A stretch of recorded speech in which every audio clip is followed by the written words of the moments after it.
Aïe, aïe, aïe, Jaël. Lorsqu'il s'est réfugié sur la tente de Jaël, il a demandé à Jaël vraiment de le cacher. Jaël a dit, il n'y a pas de problème, il n'y a pas de souci mon frère, je vais te cacher. Jaël l'a caché, Jaël lui a donné à boire, Jaël lui a fait un petit soin, vous voyez, la maîtrise de soi de cette femme-là qui va vraiment couper la tête de l'ennemi. Aïe de Dieu, aïe.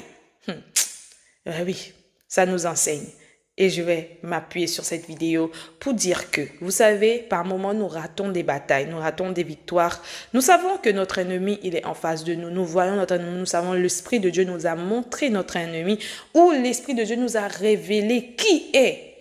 Mais à force que la maîtrise de soi nous fait perdre certaines victoires, certains combats que nous devons remporter. Aujourd'hui, vraiment, à travers de l'histoire de Jaël, j'aimerais te dire que la maîtrise de soi, ça fait partie du fruit de l'esprit. Et nous devons être domptés par cette partie aussi dans la Bible. Bien que par moments, l'Esprit de Dieu nous révèle certaines choses, l'Esprit de Dieu nous dira comment faire pour que cette chose-là, pour que cet ennemi-là puisse être abattu, comme Jaël.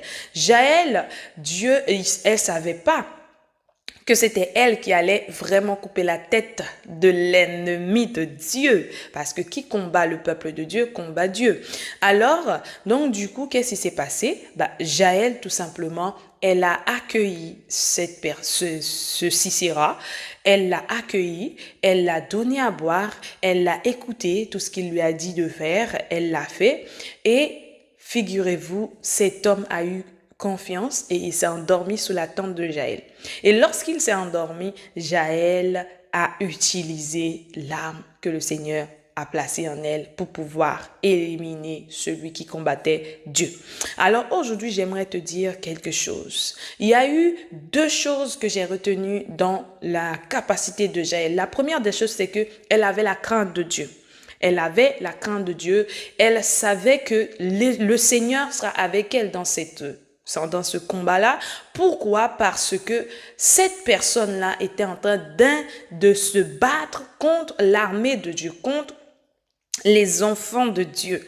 Alors elle savait que elle était dans son plein gré pour pouvoir agir à toute sincérité devant Dieu et aussi que son ennemi soit vaincu.